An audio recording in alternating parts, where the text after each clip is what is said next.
guys, welcome back to my channel. My name is Steph and this is Ordinary Plant Girl. If you are new here, thank you for clicking on this video, and if you are returning, thank you so much for spending more of your time with me. Today we have a focus plant update, and in all honesty, I haven't done my best by some of these. We'll kind of go through that as I go. But if you remember, I had 6 focus plants that I was going to be focusing on this year. I did give an update back in March or April. I'm not sure. I will link it down below if that's something you're interested in seeing. But I just wanted to give you, I guess at this point, it's July now, so it's more like a 7-month update. This actually should have been last month, but I got a little preoccupied and distracted with other things. And yeah, so we're going to give you I guess me and the plants are going to give you a 7-month update on how they are doing and what has changed with them. So if that is something that you are interested in seeing, please stick around.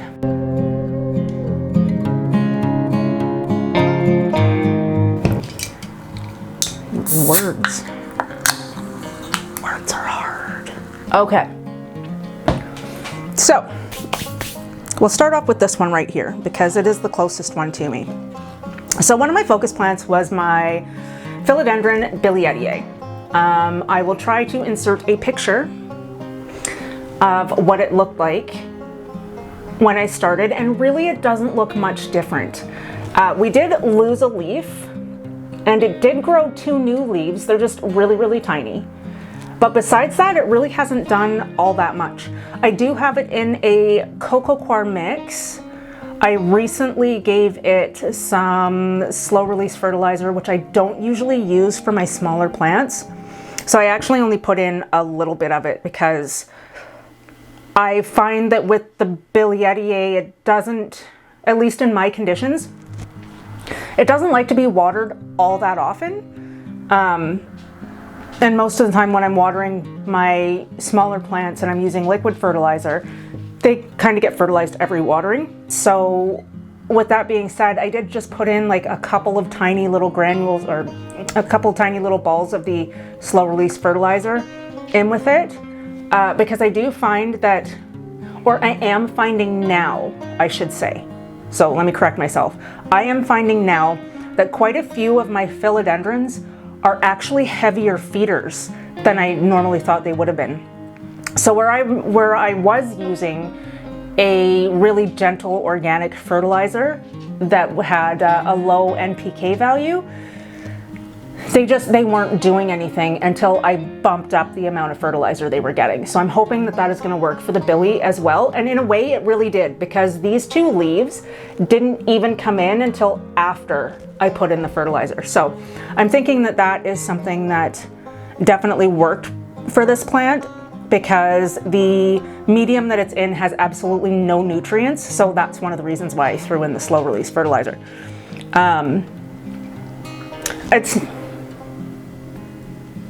I don't think it's going to be ready to come out of this tiny little pot for a really long time. We'll see. The growth has kicked up. This new leaf just unfurled within the past 4 or 5 days. So we'll see how this plant does going forward, and if I need to move it into something else, another substrate maybe, or something like that. I will keep experimenting with this one. It does seem to be a really hardy little plant though, and that makes me very happy.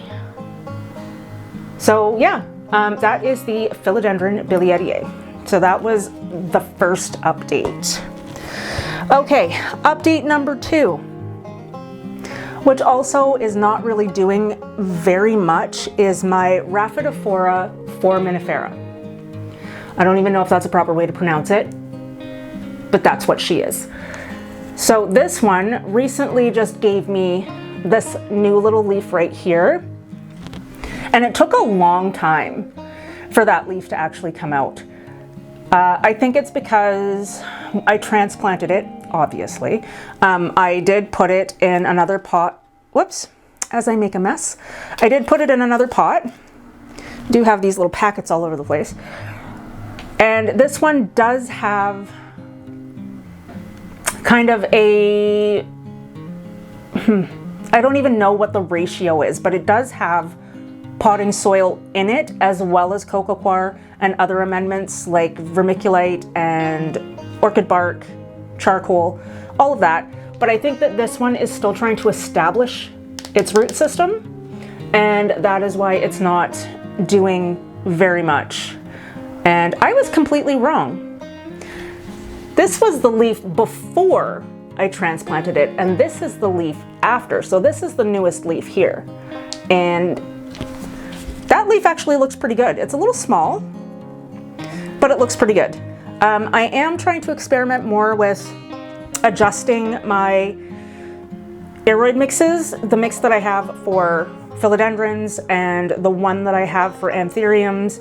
And so far, I do have to say that my medium that I've been using for my anthuriums has been amazing. And we're gonna talk about those in another video. But the Foraminifera, when it gets larger, it will form fenestrations in the leaves, and I'm so excited for that. I'm still kind of trying to figure out the growth pattern. I know that I've looked at pictures and stuff. I'm just not sure if I should stake it up at this, at like the state it's in now, and just start it off on a stake, or I don't want to use a moss pole. I have been using lazy moss poles lately that I learned how to do from Unplanned Parenthood, but do I want to do that with the Foraminifera? I'm going to take a little bit of a look at it, but leave your suggestions below. Should I put it on a stake? Do you think I should put it on a moss pole? I feel like Rhaphidophoras work better on stakes than they do moss poles, but I really don't know. So if you have any suggestions for me, let me know. And maybe I will do that with this one, since it's actually starting to push out growth. But I can't remember when this leaf actually came out. I know it's been out for a little while, but we'll see. Like I said, it's still forming its root system, so I'm actually pretty happy that I did get a leaf. And that is an improvement from what it was doing before, which was absolutely nothing. Okay, next is one that I actually had really high hopes for, but is just testing my patience, I have to say. So this is my Royal Queen. And for those of you that remember me putting it in this pot, and by the way, I absolutely love these pots. I can't remember how to pronounce it. Hashwin? I think it's Hashwin. These ones, the 7.1 inch Hashwin pots, and then these ones are actually made by T4U. So I've got these in 4-inch tall, and I have them in 5-inch short. If that makes any sense. Anyway, I found them on Amazon. I absolutely love them. I'm in the process of moving pretty much everything into these pots, or pots that I have personally painted. Anyway, I totally digress. So this is my Royal Queen. You can see her right here. She is absolutely beautiful, but she did have a few pest pressures recently, which has stunted her growth. And I don't know if you can see, here, you can see where I chopped off a leaf over here, and I chopped off a leaf over here. And even this leaf right here, which looks new, it's actually drying up, and I'm gonna have to cut that one off too. I don't know, they're having problems unfurling, but I also know that that was probably because of the pest issue that it had.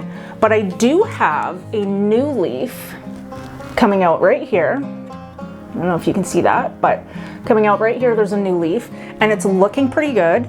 It's already starting to unfurl, and it's not even all the way out yet. So fingers crossed that this one pulls through.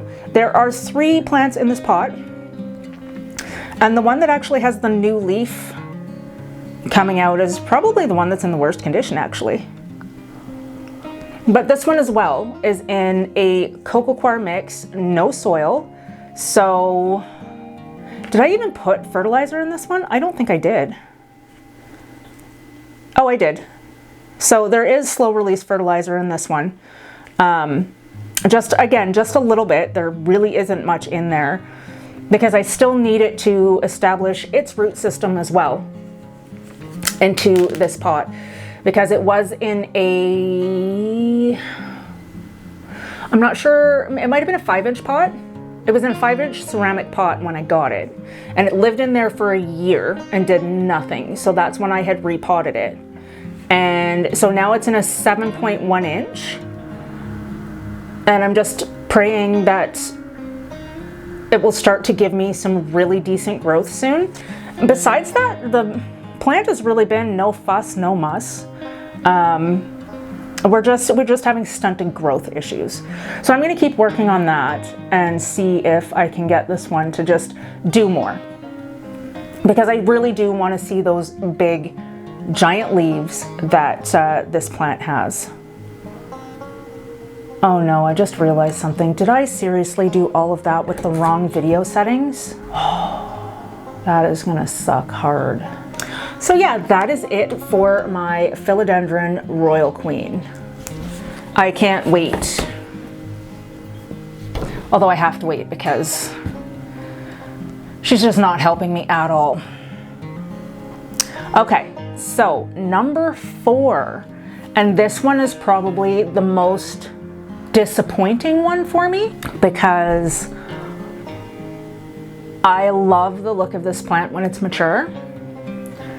And again, it's one of those things where it's going to need to establish itself, establish its root system, which it has, and it has been putting out growth, but here's the problem.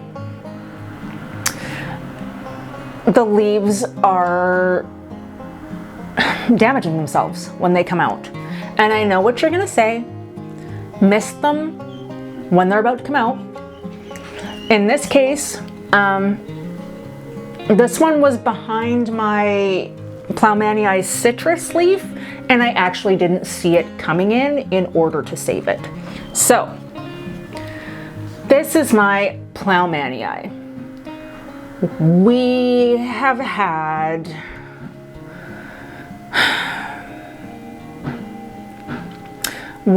quite the journey, I must say. I think I've had this plant, if not a year, almost a year. And it is just a never-ending world of disappointment for me. That's not going to say that I'm going to give up on this plant, because I do really believe that once it figures itself out, or we figure each other out, I think it's going to be amazing. And I can't wait for that, because all I want is to see, and it doesn't even have to be a big giant leaf. Like, if it could even give me leaves the size of the Ploumanii citrus, no problem. But you can see here that the leaf kind of got stuck, and it was unfurling while the bottom portion of the leaf, let's see if I can show it to you better. It was unfurling while the bottom portion of the leaf was still stuck, and it ripped itself. And this isn't the first time this has happened with this particular plant. It's actually happened, I think this is probably the 3rd time now. I was so surprised when this one came out and it was relatively okay.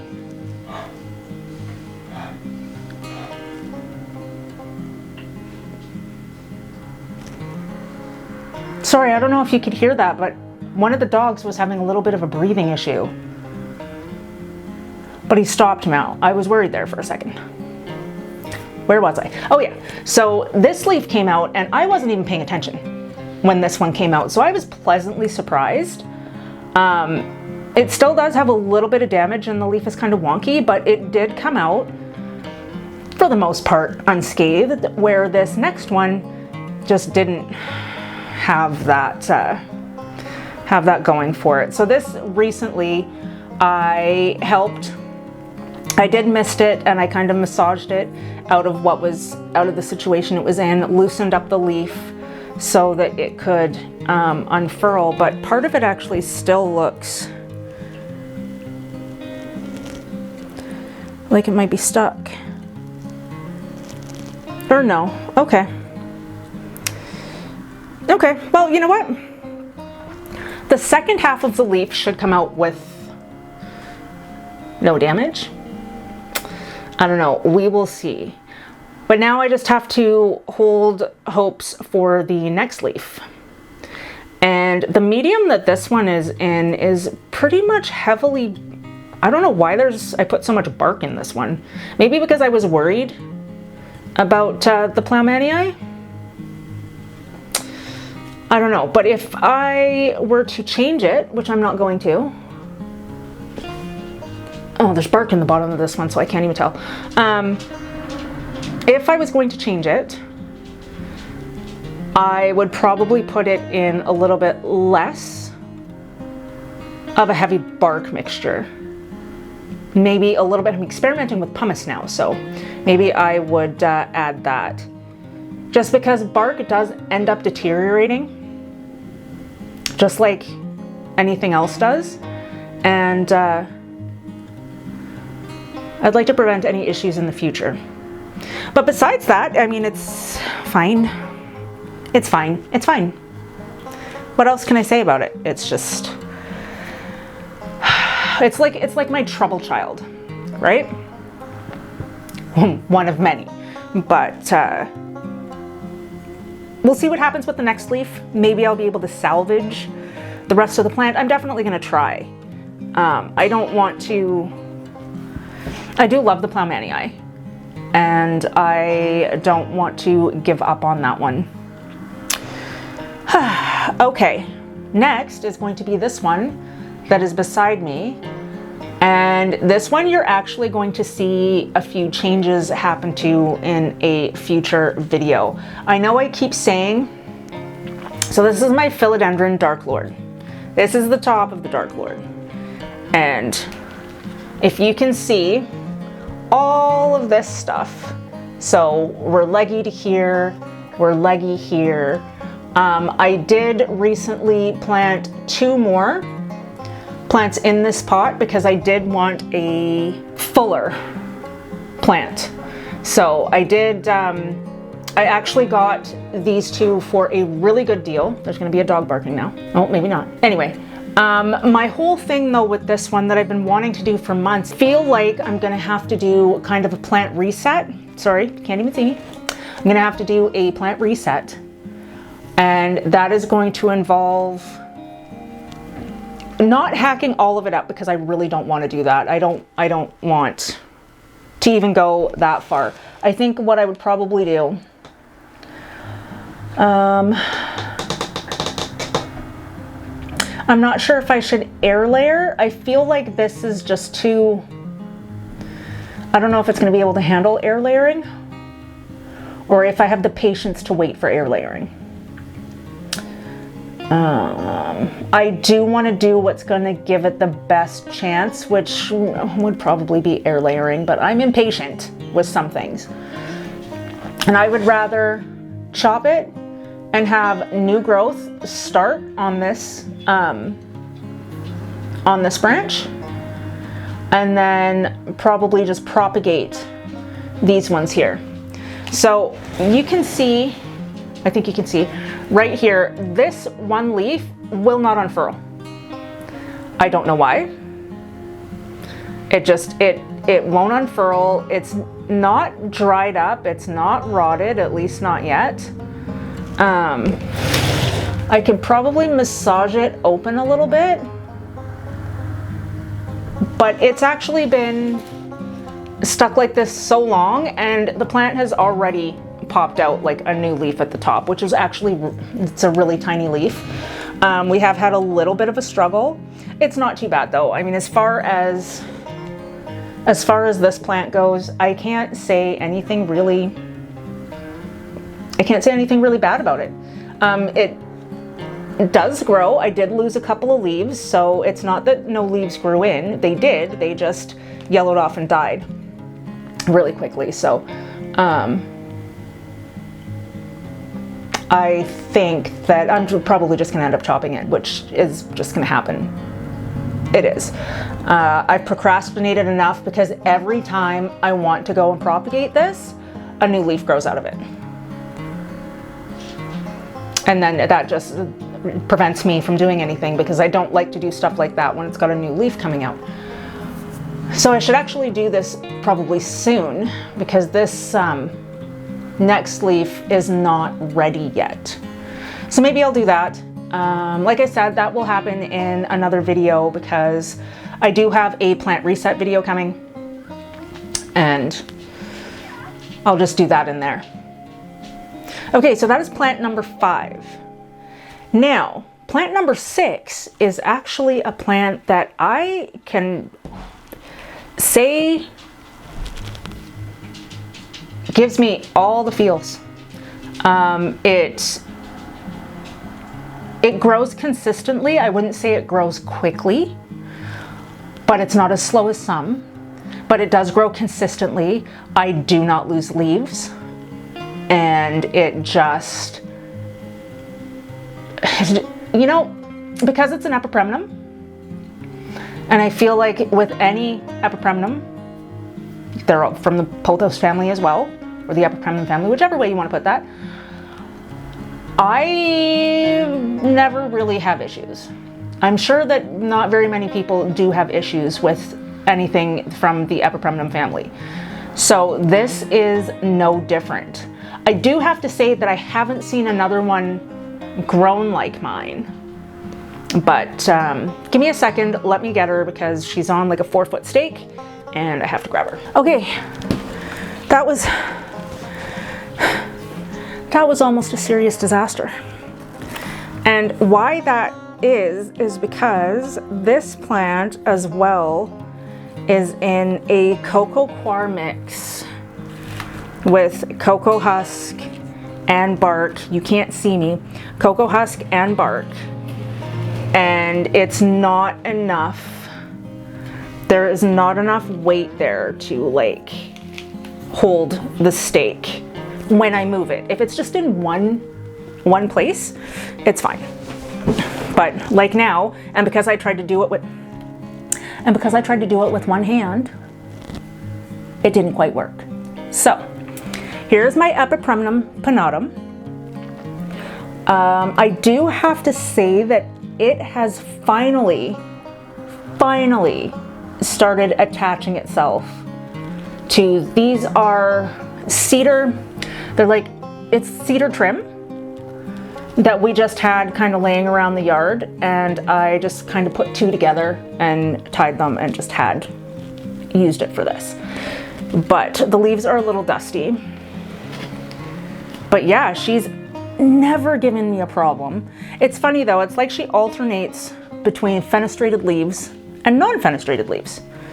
Because this one here is fenestrated. And, oh wait, so this one's not. I think this is the first one on here. Yeah, this one's not, this one is. This one's not. This one's not. This one is. It's like it alternates 2 non and then 1 fenestrated. But still, now that it's attaching itself, now that it's attaching itself to the stake, and I'll insert footage of where it's attached. Now that it's attaching itself, I feel like these leaves will start getting bigger. This is the newest leaf here. It's just hardening off. I would love to be able to get you closer. I'll just put in extra footage of it later because this plant just, okay, hang on. Come over here. Hang out next to the Lord. This plant gives me absolutely no trouble. No trouble with pests. Knock on wood. No trouble with pests. It is very forgiving. If it hasn't been watered, it doesn't even show distress if it hasn't been watered. It doesn't seem to wilt, or I'm catching it before that happens. I'm not sure. it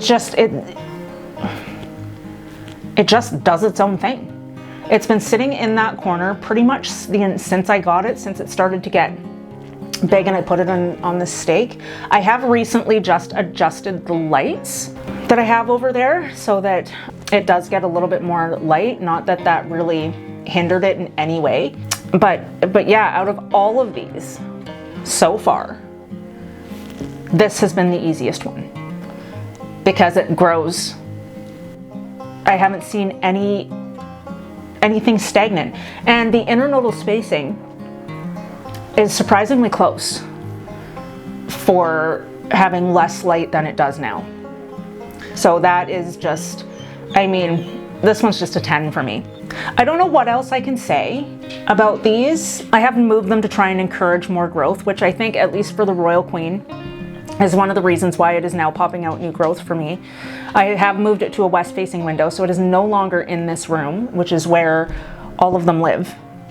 But the Royal Queen and the Billietier are now in my bedroom with not only a grow light, but they do have the west-facing window, just because the Royal Queen sits underneath the window and the Billy is on my bookshelf near the grow light. So I always knew that light played a factor in your plant's growth.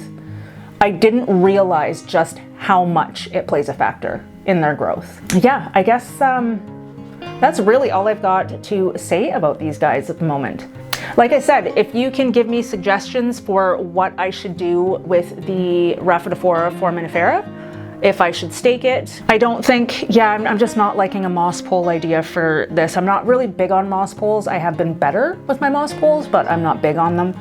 And then as well, like I said, you're going to see the Dark Lord, you're going to see the Dark Lord go through a change soon, very soon. So with that being said, hang on. We're just gonna put you, come here you. Just gotta get the leaves out of my way. So with that being said, thank you all for being here. I hope you are all safe and well. Please like and consider subscribing to my channel, and I will see you in the next video. Bye.